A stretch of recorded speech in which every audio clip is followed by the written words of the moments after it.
the first message arrived on a Tuesday evening. Quiet and ordinary, the kind of evening that made danger feel impossible. Elena was alone in her apartment, barefoot on cool tiles, scrolling through her phone while waiting for water to boil. When the notification appeared, she almost ignored it. Unknown number. The message was short. You should ask your family what they buried. Her fingers stilled. The kettle screamed behind her, but she did not move. She read the message again, slower this time, as if the words might rearrange themselves into something harmless. They did not. She typed a response, deleted it, then locked her phone and told herself it was nothing. Wealth attracted nonsense. Influence attracted bitterness. She had learned that early. Still, when she went to bed that night, she double-checked the locks. She told herself it was instinct, not fear. 2 days later, the second message came. This one included a photograph. It was taken from across the street. She recognized the cafe immediately. She had been there that morning, seated by the window, coffee untouched while she reviewed documents. The photo was clear enough to show her face in profile. It was close enough to prove intention. Her breath left her slowly. Someone had been watching her. Someone had taken time to frame the shot. The message beneath the photo was simple. You are closer to the truth than you think. That was when she called her mother. Her mother listened in silence. Too much silence. Then she asked questions that did not sound like concern. Where had the photo been taken? Had she shown anyone else? Was she certain it was recent? That night, the family lawyers were involved. By the end of the week, a decision had already been made without her. She came home on Friday evening to find a stranger standing by her window. He was tall, black, broad-shouldered, dressed in black that blended too easily with the shadows. He turned when he heard the door, not startled, not apologetic. He assessed her in one slow look, the way professionals did, calm, controlled, and invited. She stopped just inside the doorway. Who are you? She asked. My name is Daniel, he said. His voice was steady, low, careful. I have been assigned to protect you. She laughed. Once. It came out sharp and disbelieving. Assigned by who? Your family. She felt something tighten in her chest. Anger came first. Fear followed quietly behind it. I did not agree to this, she said. Take it up with your mom, he answered nonchalantly. That answer irritated her more than anything else. She set her bag down harder than necessary. You do not get to stand in my home because someone else decided I am incapable of taking care of myself. I am not here because you are incapable, he said. I am here because someone believes you are valuable. She turned to face him fully then. His expression did not change. His eyes were observant, not invasive. He looked like a man who noticed exits before furniture. A man who had learned to read rooms instead of people. I do not need a bodyguard, she said. No, he replied. You need answers. This is what they are willing to give you instead. That landed heavier than she expected. She crossed her arms. How long? As long as the threat exists. And when does that end? Her hand on her akimbo. When the truth is no longer dangerous. She stared at him, searching for sarcasm. There was none. Only certainty. That night, sleep did not come easily. She could feel his presence in the apartment even when he was silent. She told herself it was temporary. A precaution. A family overreaction. But deep down, something else had already begun to settle. Someone was watching her for a reason. And whatever her family had buried, it was no longer willing to stay hidden. The morning light came through the curtains in soft, pale stripes, but it brought no relief. She woke with a lingering unease, the kind that had nothing to do with dreams and everything to do with reality. Daniel was already awake. She knew because the faint hum of his morning routine, quiet footsteps, and the subtle clink of a coffee cup reached her ears before she opened her eyes. He did not speak, and she did not move immediately. The apartment, normally her sanctuary, now felt like a stage. She was on display. When she finally rose, he was waiting in the kitchen. Not intrusive, but alert. A professional stance, almost sculpted into the way he held himself. She wanted to pretend she did not notice him, but his presence filled the space. "Good morning," she said, carefully casual, though the words felt foreign. "Good morning," he replied, his voice low, smooth, and deliberate. "Did you sleep well?" "I did," she said, though it was not true.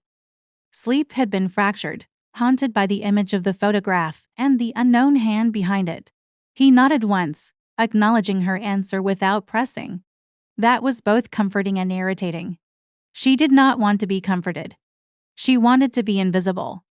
Breakfast was silent. The apartment smelled faintly of coffee and toasted bread. She tried to eat, but her appetite was thin, like the air before a storm. Daniel did not attempt to speak beyond what was necessary, but she could feel his eyes on her, subtle and careful. After a while, she asked, almost without thinking, "Have you been assigned to this kind of job before?" "Yes," he said. He spoke clearly, without embellishment. "Many times. Different clients. Different risks. Same objective, protect them at all costs. Protect them," she repeated, her tone half skeptical, half curious. "You mean literally?" Or, she gestured vaguely, from anything that threatens their life or safety," he said. His eyes met hers briefly, steady, and then he looked away. He said nothing about what threatens really meant. She wanted to challenge him, wanted to insist that she was capable, that she did not need protection. But she caught herself. Her body remembered the photograph, the messages, the feeling of being watched. And for the first time, the truth sank in fully. She was not as safe as she had believed. The day passed slowly. She moved about the apartment, attending to her work and personal errands. He followed, not too closely, not obtrusively, but always there. Every time she paused, he was nearby. Every time she looked out the window or toward the door, he seemed to appear naturally, silently, as if he had predicted her movements. By evening, she realized she was aware of every detail about him. The way he kept his hands folded when standing, the precise rhythm of his breathing, the faint crease between his brows when he concentrated. She had noticed all of this without even trying. It unnerved her more than she wanted to admit. She had never had anyone occupy her space like this without permission. And yet, there was a strange reassurance in it.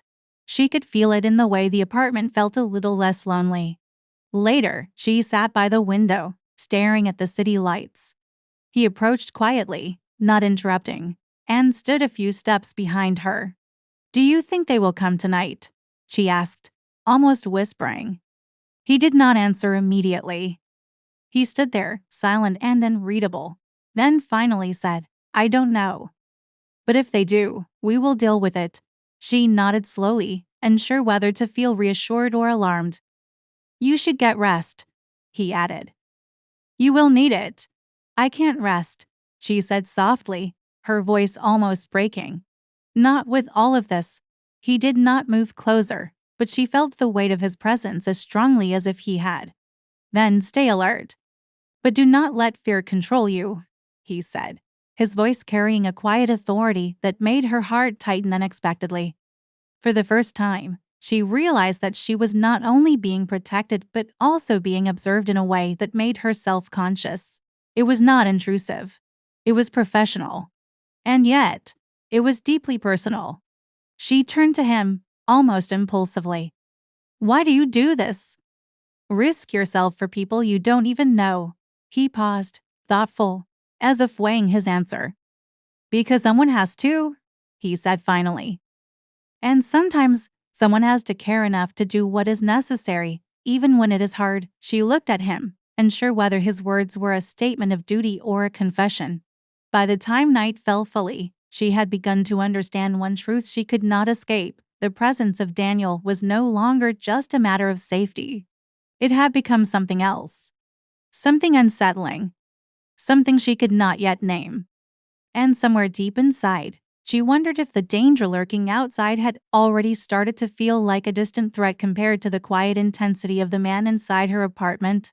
The next morning felt heavier than the one before. The city was waking in muted grays, the air thick with humidity and the distant hum of traffic. She had barely slept. Every creak of her apartment, every shadow in the hall, made her tense. Daniel had been awake before her again. As always, she knew without looking that he had already surveyed the perimeter. When she finally emerged from her bedroom, he was standing near the living room window. His silhouette was tall and commanding, shoulders squared, and posture perfect. The light from the street caught the sharp lines of his jaw and the faint stubble along it. His dark eyes scanned the street, alert and calculating. Even in casual clothes, a plain dark t-shirt and fitted slacks, he looked like he could anticipate every movement before it happened. He turned slowly when he noticed her. There was no warmth in his expression, but there was a calm authority that made it impossible to argue with. He seemed almost sculpted for protection, broad shoulders, precise movements, and a stillness that radiated quiet power. "Morning," he said, his voice low, measured, almost like a warning. "Morning," she replied, trying to keep her tone neutral, but her chest felt tight. She hated that she was always aware of him, every movement, every subtle gesture. Breakfast was simple, eaten silently. She noticed things she had not before: the faint scar on his left hand, the way his eyes never left the entrances and exits, the careful way he set down his cup without a sound. She realized that even his breathing was controlled, deliberate, a rhythm designed to stay ready. Then came the first warning. Her phone buzzed on the table. She froze, staring at the screen. Another unknown number. Tonight. The truth is closer than you know. She felt a chill crawl down her spine. She had read messages like this before, but this one carried something heavier, more urgent. Someone knew she had Daniel with her now. They were testing. Measuring. Waiting. Daniel's eyes narrowed the instant she read it. He did not move immediately. Instead, he closed his eyes for a fraction of a second, breathing slowly, thinking. When he spoke, his words were quiet, controlled. "They know we are aware. They will act tonight." Her pulse jumped. "Tonight? What does that mean?" He did not answer directly. Instead, he went to the window, crouched slightly, scanning the street. "They will attempt to retrieve what they cannot get from words. They will try to reach you directly." She swallowed hard, trying not to imagine the worst. The hours crawled. She tried to stay calm, but every sound made her jump. The city outside seemed alive in a new, sinister way. She noticed every car that slowed near her building, every pedestrian who paused along on the sidewalk. Daniel remained vigilant, always nearby, yet not invasive. He positioned himself naturally between her and the windows, his tall frame a silent barrier. He carried the presence of someone who could act faster than thought, stronger than instinct, and he did it without fanfare. When evening fell, the storm arrived. Rain pelted against the windows in heavy sheets. The city was nearly empty, lights blurred behind the water, and the shadows seemed deeper than usual. She was in the living room when she heard the first subtle noise, the faint scrape of a metal object against the balcony door. Her heart jumped. Daniel was instantly at her side. He moved with a quiet precision that made her realize how dangerous a man like him could be when focused. His hand brushed against hers, not touching, but close enough that she felt the warmth radiate, and then he straightened. Eyes sharp, stance ready. The balcony door rattled. A shadow moved across the glass. Without hesitation, he reached for the lock, scanning the street outside, every angle calculated. His lips were tight, jaw set, every line of his body coiled for action. His dark hair fell slightly over his forehead from the rain, and when he blinked, his eyes seemed almost black in the dim light, reflecting focus and intensity. "Stay back," he said quietly, almost a growl. "Do not come near the door." She obeyed instantly, frozen in place, heart pounding. The lock clicked under his fingers, and in a flash, he swung the door open. Rain and wind assaulted the apartment, but there was no intruder. Only a glove was left on the balcony floor, soaked, and a small folded note tucked beneath it. He picked it up carefully, examined it, and handed it to her without a word. Her hands trembled as she unfolded the paper. The message was short, but chilling. "You cannot hide the truth. She will know it soon. Or you will not live to see it." Daniel's eyes darkened. He did not speak, but his silence screamed the danger that had just become real. He glanced at her briefly, expression softening only for a fraction of a second before returning to vigilance. "They are coming," he said. The apartment was quieter than usual. Even the rain had softened to a steady drizzle, the kind that makes streets glisten but muffles sound. She sat at her desk, trying to focus on emails, but her hands trembled slightly. Every creak, every distant horn, made her flinch. She had grown used to Daniel's presence, yet tonight felt different. Tonight, the tension seemed heavier, almost electric. Daniel was standing near the window. As always, rain streaked the glass, but he didn't need to look outside to know the street was empty. He didn't turn when she spoke. "They're planning something," she said softly, more to herself than him. "They are," he replied without turning. His tone was flat, but there was an edge beneath it, a controlled warning that made her stomach tighten. "They haven't tried anything yet," she said. "Why wait?" He finally looked at her, eyes dark and unreadable. "Because this is not random," he said. "This is calculated. They know your routines. They know your habits. They are testing you. And they are testing me." Her heart sank. "Testing you?" "Yes," he said, stepping closer. "They want to see how far I can be pushed before I make a mistake. They want to see if I will fail protecting you. And failing is not an option." She swallowed. "And what if they succeed?" Daniel's expression hardened. He did not answer immediately. Instead, he scanned the room as if searching for invisible threats. When he finally spoke, it was quiet, but every word hit like a weight. "If they succeed, it will not just be you. It could be anyone close to you. And it will be the consequence of your family's secrets finally catching up." Before she could respond, the lights flickered. A sudden chill swept through the apartment. She looked at Daniel, panic rising. "Did you see that?" "I saw it," he said, calm, collected. But she noticed the tension in his shoulders, the way his hand brushed toward his belt instinctively. The balcony door rattled suddenly. Not like the wind. Someone was trying the handle. Daniel moved instantly. His height and breadth filled the doorway as he reached for her arm. "Stay behind me," he said quietly but firmly. She did as she was told, hard hammering. She realized in that moment how little control she had. The sense of vulnerability was frightening, but at the same time, she felt a strange thrill of reliance on Daniel.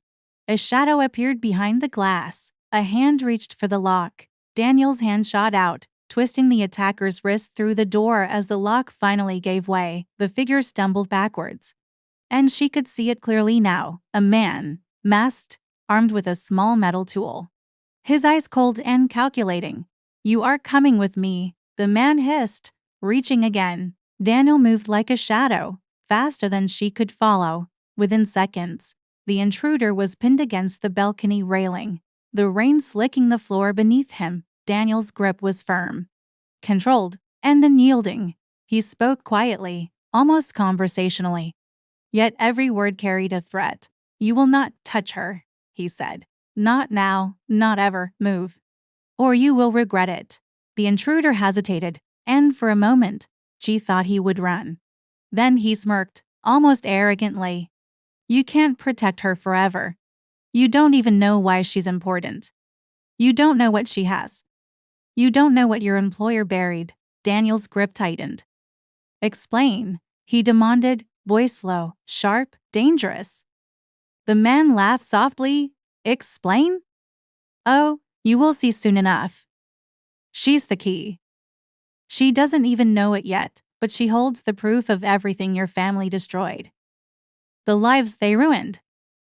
And we will take it, one way or another. Daniel's dark eyes narrowed. You are not leaving here alive. The intruder lunged suddenly. Daniel moved with lightning speed, twisting the man's arm, taking him down to the balcony floor. Rain poured over them, soaking clothes, making the ground slippery. The fight was controlled but brutal. Daniel's strength was precise. Every move was calculated. She could hardly believe a man could move like that, both measured and lethal at the same time. When the attacker finally broke free, he ran, disappearing into the night. Daniel did not move after him. His breathing was steady. His eyes were sharp. His body was tense. But she could see the quiet fury and the focus behind it. She moved closer to him, voice trembling. Why is someone after me? What does he mean? What evidence? Daniel turned to her fully, his expression softening only slightly. Your family buried something. Something dangerous. Something that can destroy them. And you are the only person who can legally expose it or retrieve it. That is why they are here. That is why they will not stop. She swallowed hard. I don't understand. Why me? Because you are the only one who can, he said, voice firm, deliberate. They know it, and so will you soon enough. Tears burned in her eyes, part fear, part anger, part disbelief. She had always thought she was removed from her family's mistakes, removed from the consequences of their power. And now, she realized she was at the center of it all. Daniel reached out, not touching her, but his presence was steadying. I will protect you, he said quietly. No matter what happens. But you need to understand one thing. This is only the beginning. The night is dark, and it will get darker. We must be ready. Outside, the rain fell harder, and somewhere in the shadows, the people who had come for her were watching, waiting, planning. She sat on the edge of the sofa, her hands wrapped around a mug of coffee that had long since gone cold. Daniel stood near the door, silent, scanning the shadows with the same careful intensity he always wore. She broke the silence first. Tell me, why now? Why are they coming for me, for the evidence? After all these years, Daniel's dark eyes met hers. Because someone finally discovered that it exists, he said, slow and deliberate. They lost everything because of your family. Someone died because of your family. And they want revenge, or justice, or whatever it is they call it. She frowned. But buried evidence? I don't even know what it is. What could possibly be so important that people would risk their lives over it? He shifted slightly, keeping one hand near the door handle, ready. It's not about what you know. It's about what only you can access. Your family made sure of it. They hid documents, files, recordings, anything that proves what happened and who is responsible. They thought it was safe because they assumed you would never need to touch it. They assumed you would never be aware. Her stomach tightened. So I'm the key? Daniel did not answer immediately.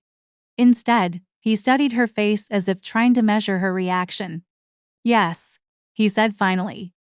The only person who can legally retrieve it, validate it, or even expose it. That is why they are coming. That is why they will not stop. She swallowed hard, trying to steady her voice. And they, the people after me, what do they want? Revenge? Money? Neither, Daniel said quietly, his eyes narrowing. Justice. Or at least what they believe is justice. They lost someone in that scandal, someone important to them. They know your family buried the evidence. They want it back. They want the truth out.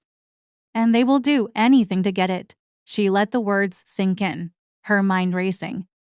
All this time, she had thought she was safe because she was careful to separate herself from her family's past. And now she realized how naive that had been. She had been sitting on a powder keg, unaware. Daniel's gaze softened slightly, though he did not move closer. "I know this is overwhelming," he said. "And I know you feel like the world has changed around you overnight. But you are not alone. Not anymore." Her heart skipped slightly at the words. She could feel it, the subtle warmth that accompanied the calm authority of his presence. He was so close, and yet so untouchable.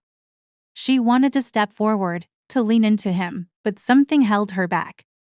I don't know if I can do this," she admitted, voice small. "You can," he said firmly, though his tone lacked any harshness. "I will make sure you can." "And you will, Daniel," she whispered, and even saying his name felt different, intimate in a way that terrified her. He shifted his stance slightly, giving her the space she needed, but his voice softened when he replied. "Yes, She paused, unsure of how to explain the mix of fear and trust that had built between them. "I trust you." Daniel cut in, calm and steady. "We plan. We watch. We move carefully. You are the only one who can access it legally, so they will always see you as the key. That is why they attacked. That is why they will keep coming. But you are not alone. Not now, not ever." She swallowed hard, the weight of the responsibility pressing on her. "But what if I'm too slow? What if I make a mistake?" "You won't," he said firmly, taking a step closer. His presence was grounding, a calm anchor in her storm of fear. "You're smart. You're capable. And I'm not letting anything happen to you, ever." Daniel's gaze lingered on her for a moment before he finally stepped back, scanning the room once more. "We need to figure out their next move. They won't act randomly, they'll try to force us into a mistake. That's their pattern." She rubbed her temples, trying to calm her racing thoughts. "So, we watch them. And we wait. But how do we find them if they're hiding? How do we even know who is following us?" Daniel walked to the window, pulling the curtain aside slightly to peek out. "We look for patterns. Small things. A shadow that moves when it shouldn't, a car that appears too often, messages or notes they leave. They think they are smart, but everyone leaves a trace. Even them." She looked at him, admiration mixing with fear.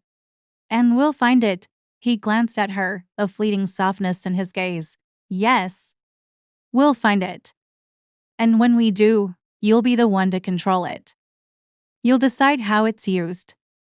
That's what makes you dangerous to them and powerful."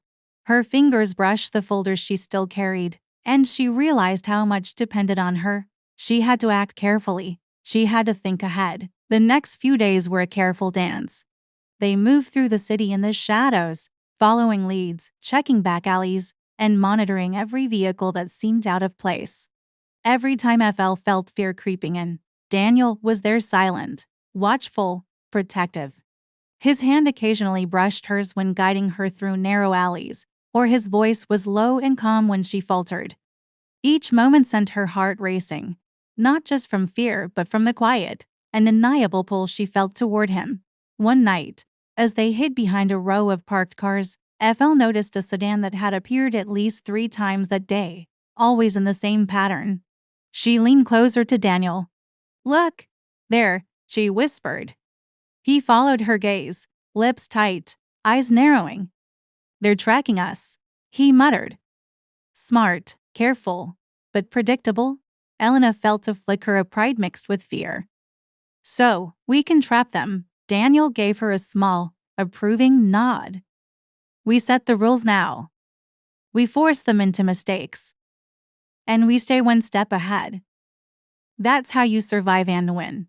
Finally, after a long night, they found a clue: a dropped keycard, a hidden note with a coded reference to the evidence's location. Elena held it in her hands, breathless. This is it," she whispered. Daniel's dark eyes softened. "Just enough. You did this. You found it. Step by step, you're taking control. They won't catch you off guard again." She looked at him, heart pounding. I couldn't have done it without you." He stepped closer, voice low, almost intimate. "You could. You just needed someone to make sure you had space to be yourself, to be brilliant under pressure." That's all I did. Her chest tightened, and for a brief moment, the shadows, the danger, the rain, they all faded. It was just her and him, two people connected by fear, trust, and the faintest spark of something more. The sun had barely risen when they arrived at the small, reinforced office building where the buried evidence was kept. A chill ran down her spine as she stared at the plain door, realizing that everything she had worked toward, every clue, every narrow escape led to this moment. Daniel stood beside her, tall and alert, his presence steadying. "This is it," he said quietly. "The only place it can be legally accessed. You are the only one who can unlock it, validate it, and bring it into the open." Her fingers tightened around the folder of notes. "And if they come?" she asked, swallowing hard. "They will," Daniel said simply.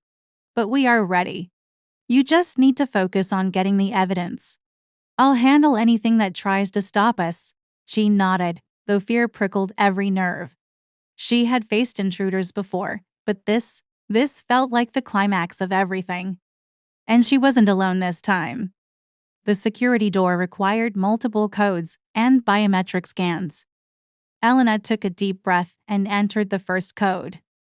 Her pulse hammered in her ears as Daniel kept watch, moving slightly in front of her, hands close but not touching, protective yet allowing her space to act. Click! The first lock disengaged. She moved to the next, entering the biometric scan. Sweat dampened her palms. Daniel's gaze never left the hallway. Every shadow, every distant noise could be the antagonist making one last desperate move. The door clicked open. Inside, rows of files, encrypted drives, and sealed documents waited. Elena stepped forward, heart pounding. "It's all here," she whispered. "Yes," Daniel said, voice low and steady. "Now, validate it. This is your moment." Her hands flew over the files, scanning codes, checking authorizations, ensuring every legal safeguard was in place. She was meticulous, precise, and every movement deliberate. Daniel remained by the door, listening, watching, alert to the slightest sound. And then it happened. The intruder returned desperate, masked, and armed. "Stop!" he shouted. "Give it to me. It belongs to me." Elena froze for a split second, adrenaline surging, but Daniel moved instantly, intercepting him. The intruder swung a metal rod, and Daniel blocked it with a forceful strike, the sound of impact echoing through the room. "You will not touch her," Daniel growled, dark and commanding. Elena realized in that instant that the danger was not just round them, it was in the room, in the moment, in the decision she would make next. She took a deep breath and focused. "This is mine to expose," she said firmly, voice steady. "You cannot have it. You cannot stop me."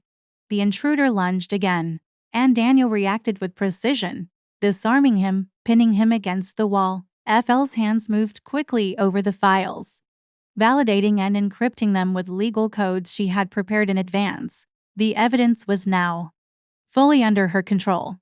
For a moment, silence fell. The intruder realized he had lost. His plan, his desperation, all meaningless. He slumped to the floor, defeated. Daniel stepped closer to Elena, brushing a strand of damp hair from her face. "You did it," he said, voice low, intense. "You faced everything and you won." Her chest heaved, fear and relief mixing. I couldn't have done it without you," she admitted, voice barely above a whisper. He caught her gaze, eyes dark and unwavering. And for the briefest moment, everything else, the danger, the city, the past faded. "You could," he said softly. "I just made sure you had a chance to prove it. That's all I did." Her heart skipped. She wanted to say more, to reach for him, but the moment was charged, delicate, unspoken. Instead, she nodded, letting the silence carry what words could not. Outside, authorities were already on their way. The intruder would be apprehended, and the evidence was now secure, legally validated, and untouchable. She turned to Daniel, still feeling the tremor of adrenaline. We did it," she said, finally allowing herself to exhale. "Yes," he replied, eyes lingering on hers longer than necessary. the protective intensity softened by something warmer. And now, you control everything. Your family, the truth, the future. It's yours. Her fingers brushed his accidentally or perhaps intentionally, and a jolt ran through her. She didn't pull away, neither did he. The bond forged through fear, danger, and trust had become something undeniable. Weeks later, Elena stood on the balcony of her newly secured office, looking out at the city. The chaos of the past months had faded into memory. Her family's secrets were exposed but under her control, legally documented, and rendered powerless to harm anyone. She felt strong, confident, and free. Daniel approached, his steps quiet. He placed a hand lightly on her shoulder, the simple touch carrying the weight of protection, comfort, and something far more. She looked at him, and he smiled. A small, rare, genuine smile that made her heart skip. "You've done something incredible," he said. "Not just with the evidence, but with yourself. You handled it all." Elena smiled back, warmth and gratitude filling her chest. "I couldn't have done it without you," she said softly. He caught her gaze, eyes dark and unwavering, and for the briefest moment, everything else, the danger, the city, the past faded. "You could," he said softly. "I just made sure you had a chance to prove it. That's all I did." Her heart skipped. She wanted to say more, to reach for him, but the moment was charged, delicate, unspoken. Instead, she nodded, letting the silence carry what words could not. Outside, authorities were already on their way. The intruder would be apprehended, and the evidence was now secure, legally validated, and untouchable. She turned to Daniel, still feeling the tremor of adrenaline. We did it," she said, finally allowing herself to exhale. "Yes," he replied, eyes lingering on hers longer than necessary. The protective intensity softened by something warmer. "And now, you control everything. Your family, the truth, the future. It's yours." Her fingers brushed his accidentally or perhaps intentionally, and a jolt ran through her. She didn't pull away, neither did he. The bond forged through fear, danger, and trust had become something undeniable. Elena finally allowed herself to look up at Daniel fully, really seeing him, the man who had been her anchor, protector, and guide through the darkest days of her life. I don't know what I would have done without you," she admitted, her voice quiet, intimate. Daniel's gaze softened, just slightly, the intensity in his dark eyes giving way to warmth. "You would have done it," he said. "You just needed someone to make sure you had the space to do it. That's all I ever did. You've grown stronger than you know," he murmured, voice low, close enough that she could feel it against her skin. "Stronger than anyone else could have imagined. I had you," she whispered, heart fluttering, guiding me. Daniel's hand stayed near hers, fingers brushing again, almost tenderly, not guiding, protecting. "And maybe discovering along the way how much I care." Elena's lips curved into a small, tentative smile, her cheeks warming. "I care too," she admitted, the words heavy with meaning and relief. He leaned closer, their shoulders brushing. "And I couldn't have stayed away," he admitted. "Not from this, not from you."